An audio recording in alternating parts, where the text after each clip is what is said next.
Bismillahirrahmanirrahim. Assalamualaikum warahmatullahi wabarakatuh.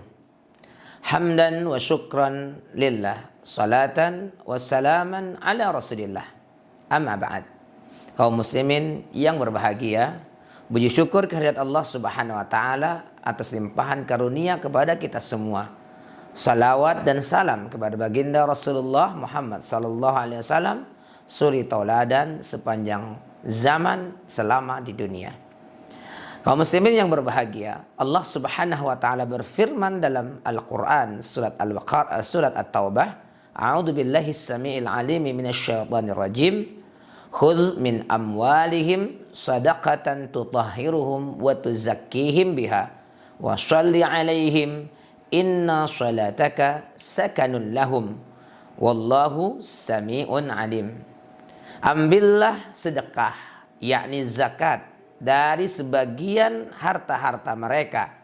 Khudh min amwalihim sadaqatan tutahhiruhum, untuk mensucikan mereka, untuk membersihkan mereka, wa tuzakkihim biha, dan mensucikan mereka, wa shalli alaihim, dan berdoalah untuk mereka, inna salataka sakanun lahum, sesungguhnya doa yang engkau panjatkan merupakan ketenangan bagi mereka.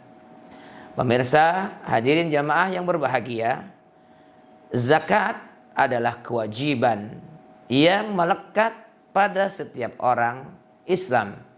Baik itu zakat untuk semua kaum muslimin tanpa memandang golongan dan status mereka, yakni zakat fitrah, ataupun zakat yang dikenakan pada harta tertentu, golongan tertentu, kadar tertentu, dan waktu tertentu, yaitu zakat mal.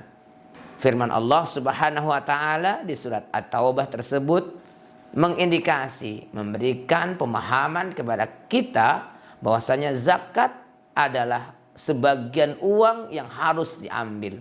Khudh min amwalihim, ambillah olehmu Muhammad sallallahu alaihi wasallam, jika itu merujuk pada ayat Al-Qur'an, di mana Al-Qur'an diturunkan kepada Nabi Muhammad sallallahu alaihi wasallam. Jadi zakat adalah sebagian harta yang harus diambil oleh orang yang dikenakan kewajiban mengambilnya. Ketika Nabi Muhammad sallallahu alaihi wasallam masih hidup, maka itu ada pada kebijakannya, ada pada Nabi Muhammad sallallahu alaihi wasallam. Hari ini kemudian kewajiban mengambil zakat itu di negara Kesatuan Republik Indonesia telah ditentukan, yaitu melalui Badan Amil Zakat Nasional ataupun lembaga amil zakat yang didirikan oleh masyarakat. Pengambilan harta adalah hanya sebagian, dan ketahuilah sebagian itu hanya sebagian kecil, hanya 1/40 atau 2,5%.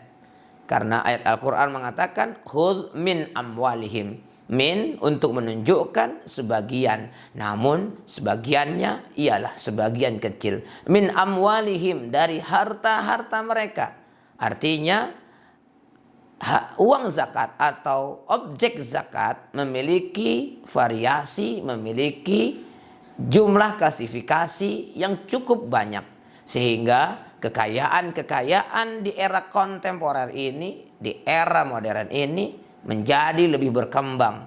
Ada harta-harta yang dulu tidak disebutkan oleh Nabi Muhammad SAW secara langsung, belum dibahas secara spesifik oleh para ulama-ulama terdahulu. Namun hari ini kemudian jenis-jenis harta itu, berbagai profesi kemudian muncul dan tetap menghasilkan kekayaan berupa harta, baik berupa uang, logam mulia, atau jenis harta lainnya. Kewajiban zakat melekat pada orang Islam yang telah memiliki harta yang telah sampai pada nisab. Jika emas, ada ukurannya. Jika harta simpanan, ada ukurannya. Apabila itu merupakan tanaman, ada ukurannya. Apabila itu barang tambang dan kekayaan alam lainnya, ada ukurannya. Namun ketahuilah bahwasanya yang dikeluarkan dari harta-harta itu hanya sebagian kecil.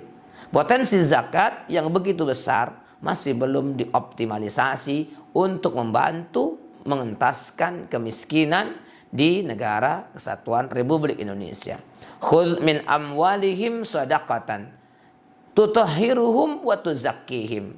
Zakat ini memainkan peranan penting bagi spiritualitas kaum muslimin, bagi spiritualitas muzakki dalam hal ini. Yang pertama ialah tutahhiruhum, membersihkan, mensucikan harta yang dimiliki oleh muzakki, karena sangat berpotensi dari harta-harta yang dikumpulkan itu ada yang tidak dikumpulkan dengan cara yang legal, ada di dalamnya kemungkinan mengandung hal-hal yang tidak semestinya, sehingga harta itu perlu disucikan, perlu disucikan dari hal-hal yang mengotorinya dengan zakat. Yang kedua fungsinya ialah wa tuzakkihim.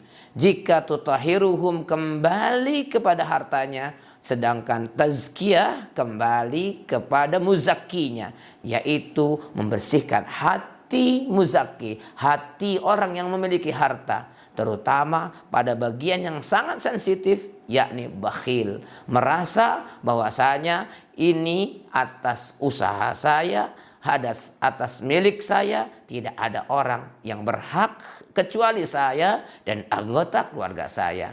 Oleh karena itu Allah Subhanahu wa taala mewajibkan diambil zakat itu dari aghnia, dari orang-orang kaya di kalangan kaum muslimin, wa turaddu ila fuqaraihim, dan dikembalikan kepada orang-orang fakir di antara mereka. Lalu Allah Subhanahu wa taala menyampaikan wasalli alaihim, dan berdoalah untuk para muzakki.